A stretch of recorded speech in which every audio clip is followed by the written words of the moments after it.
রাজধানী সহ সারা দেশে জমে উঠেছে শেষ মুহূর্তের ঈদ কেনাকাটা। দর্শক, এ নিয়ে বিস্তারিত জানাতে সরাসরি যুক্ত হচ্ছেন সহকর্মী কায়েস রাহাত এবং ইলিয়াস আহমেদ। আমি শুরুতেই চলে যাচ্ছি রাজধানীর গুলিস্তান মার্কেটে আছেন, সেখানে রাহাত আছেন। রাহাতের সাথে আমি যুক্ত হচ্ছি। রাহাত, মার্কেটে আসলে ভিড় কেমন দেখছেন এবং পছন্দ ও দাম নিয়ে ক্রেতারা কি বলছেন আসলে?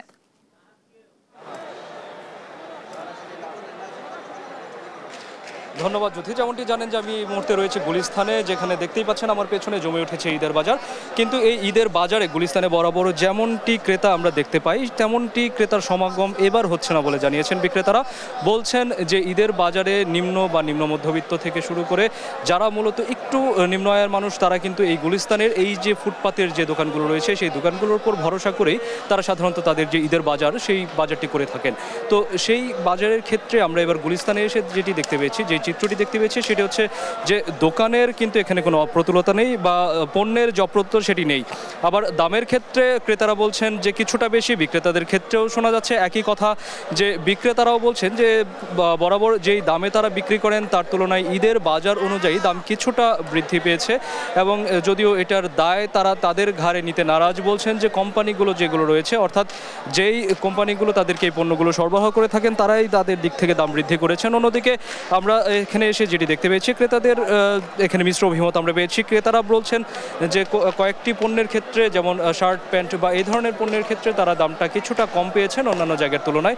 তবে জুতা বা অন্যান্য অর্নামেন্টস জাতীয় যেই পণ্যগুলো রয়েছে সেগুলোর ক্ষেত্রে দামটা কিছুটা বেশি বলে অভিযোগ করছেন তারা। যদিও এখানে অনেকেই এসেছেন যারা নিম্ন মধ্যবিত্ত এবং তাদের আয়ের বা তাদের যে সাধ্য সেই সাধ্য অনুযায়ী তারা জোগাড় করে নিচ্ছেন ঈদের রসদ, তারা এখান থেকেই কিনে নিয়ে যাচ্ছেন বাড়িতে। অন্যদিকে ক্রেতা কম হওয়া সাপেক্ষে বা ক্রেতার অপ্রতুলতার ব্যাপারে এখানে বিক্রেতারা যেটি বলছেন সেটি হচ্ছে যে এবার যেহেতু ঈদের একটি লম্বা ছুটি রয়েছে, আমরা যেটি জানি যে সরকারি অফিসগুলো অনেক আগেই বন্ধ হয়ে যাচ্ছে বা অন্যান্য প্রতিষ্ঠান অনেক লম্বা একটি ছুটি দিতে যাচ্ছে, সেই ছুটির কথা হিসেবে তারা বলেছেন যে অনেকে হয়তোবা এর জন্য তাদের দেশের বাড়ি চলে গিয়েছেন এবং কেনাকাটা তা হয়তোবা সেখানেই করবেন, এরকম একটি ধারণা অনেকে প্রকাশ করেছেন। আবার একই সাথে অনেকে তাদের যা বর্তমান যে আইন শৃঙ্খলা পরিস্থিতি সেটি নিয়েও কিন্তু কথা বলছেন যে মানুষ ছিনতাইয়ের উপদ্রবের কারণে ঘর থেকে বের হতে কিছুটা ভয় পাচ্ছেন, যার কারণে গুলিস্তানের মতো জায়গাতে ক্রেতার সংখ্যা কিছুটা কম।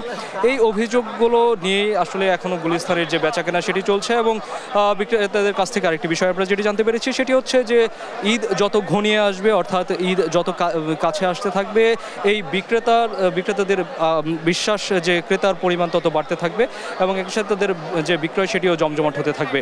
তবে গুলিস্তান বলি বা অন্যান্য জায়গার তুলনায় গুলিস্তানের অন্যান্য সুপার মলগুলোর তুলনায় গুলিস্তানের ক্রেতা বা হচ্ছে যে জিনিসের যে দাম সেটি কিছুটা কম থাকায় এখানে ক্রেতার সমাগম বরাবরই বেশি। তো এই মুহূর্তে আমরা যাব একই বিষয়ে আমাদের ময়মনসিংহ যে প্রতিনিধি রয়েছেন তার কাছে, শুনবো সেখানে ঈদের এই যে কেনাকাটা সেই বিষয়ে তিনি কি বলছেন। শেষ মুহূর্তের কেনাকাটায় জমে উঠেছে ময়মনসিংহের বিপণী বিতানগুলো। আমরা দেখেছি সকাল থেকে মধ্যরাত পর্যন্ত কিন্তু ক্রেতা বিক্রেতাদের সমাগমে সেই শপিং মলগুলো একেবারেই জমজমাট হয়ে উঠেছে এবং বিক্রেতারা বলছেন যে শেষ মুহূর্তে কিন্তু তাদের বেচা বিক্রি খুবই ভালো হচ্ছে, অর্থাৎ তারা কিন্তু প্রত্যাশা অনুযায়ী বেচা বিক্রি কিন্তু এবছর করতে পারছেন, অর্থাৎ ক্রেতাদের চাহিদার কথা বিবেচনায় রেখে কিন্তু এবছর তারা বিভিন্ন পোশাকের পসরা কিন্তু সাজিয়ে বসেছেন বিক্রেতারা। আমরা এখন রয়েছি নতুন বাজার একটি বিপণী বিতানে রয়েছে। এখানে কিন্তু আমরা দেখেছি যে সন্ধ্যার পর থেকেই বিশেষ করে মেয়েদের পোশাক কেনাকাটা করতে কিন্তু আমরা দেখেছি বিভিন্ন বয়সী মানুষ কিন্তু এখানে ভিড় জমাচ্ছেন এবং তারা বলছেন যে এবছর কাপড়ের গুণগত মান একটু ভালো রয়েছে, এছাড়াও দাম কিন্তু একটু বেশি, সেই বিষয়টি কিন্তু ক্রেতারা বলছিলেন। আর বিক্রেতারা বলছেন যে ভালো কাপড় তারা কিন্তু এবছর দোকানগুলোতে পসরা সাজিয়ে বসেছেন, যার কারণে কিন্তু কাপড়ের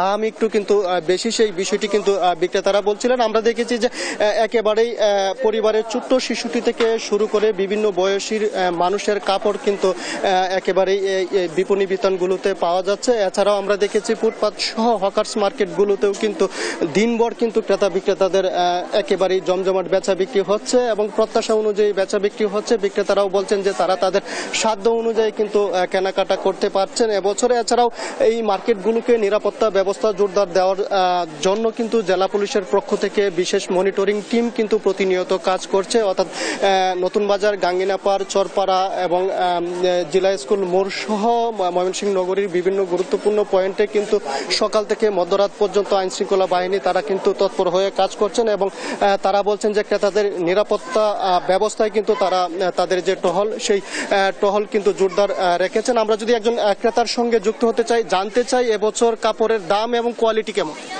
ধন্যবাদ ড্যাশ টিভিকে গুরুত্বপূর্ণ সংবাদ প্রকাশের জন্য। এবছর আগে তো কাপড়ের দাম বেশি ছিল, এবার 2.5% ব্যাট বাড়ানোতে আরও দামটা বেড়ে গেছে। কর্তৃপক্ষের কাছে দৃষ্টি আকর্ষণ করব যাতে আমরা ব্যাটটা একটু কমে আর কাপড়ের মনিটরিংটা ভালো করে মান অনুযায়ী যাতে দামটা সঠিকভাবে পণ্যের গায়ে দেয়। ধন্যবাদ। হ্যাঁ, ধন্যবাদ। এই একজন ক্রেতা বলছিলেন যে বিপণী বিতানগুলোতে কিন্তু ব্যাটের হার কিছুটা বৃদ্ধি পেয়েছে এবং সেই বিষয়টি কিন্তু তারা নজরে আনছেন এবং যার কারণে বলছেন যে তাদের সাধারণ যারা মধ্যবিত্ত ক্রেতা রয়েছেন তাদের কিন্তু কিছুটা নাগালের বাইরে রয়েছে, অর্থাৎ কাপড়ের দাম কিছুটা চড়া রয়েছে। সেই বিষয়টি বলছিলেন, যদিও এখানকার দোকানিরা বলছেন যে কাপড়ের গুণগত মান ভালো হয়, তারা কিন্তু কাপড়ের দাম কিছুটা বৃদ্ধি রাখছেন। সেই বিষয়টি তারা বলছিলেন। অর্থাৎ আমরা যে বিপণী বিতানটিতে রয়েছে সেখানকার একজন বিক্রেতার সঙ্গে যদি একটু যুক্ত হতে চাই, এবছর কাপড়ের গুণগত মান এবং ক্রেতারা বলছেন যে দাম একটু বেশি। আসসালামু আলাইকুম। এবছরে অন্যান্য বছরের তুলনায় এবছরে একটু ভ্যাট বাড়ানো হয়েছে, কিন্তু অন্যান্য শোরুমের তুলনায় আমাদের শোরুমে কাপড়ের কোয়ালিটিও অনেক ভালো এবং অন্যান্য শোরুমে আপনাদের এক্সট্রা ভ্যাট লাগানো থাকে, আমাদের ভ্যাট হচ্ছে ইনক্লুডেড করা। কাপড়ের কোয়ালিটি ভালো, মান ভালো, সবকিছু দিক থেকে আমাদের শোরুমের পণ্য অনেক ভালো।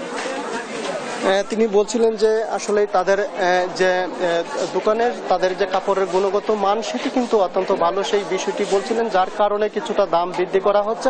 অর্থাৎ আমরা দেখেছি যে রমজানের পর থেকেই কিন্তু ময়মনসিংহের বিপণী বিতানগুলোতে একেবারেই বেচা বিক্রি শুরু হয়েছে এবং ক্রেতা বিক্রেতাদের মিশ্র প্রতিক্রিয়াও কিন্তু আমরা লক্ষ্য করেছি। এছাড়াও আইন শৃঙ্খলা বাহিনীর যে তৎপরতা সেটি কিন্তু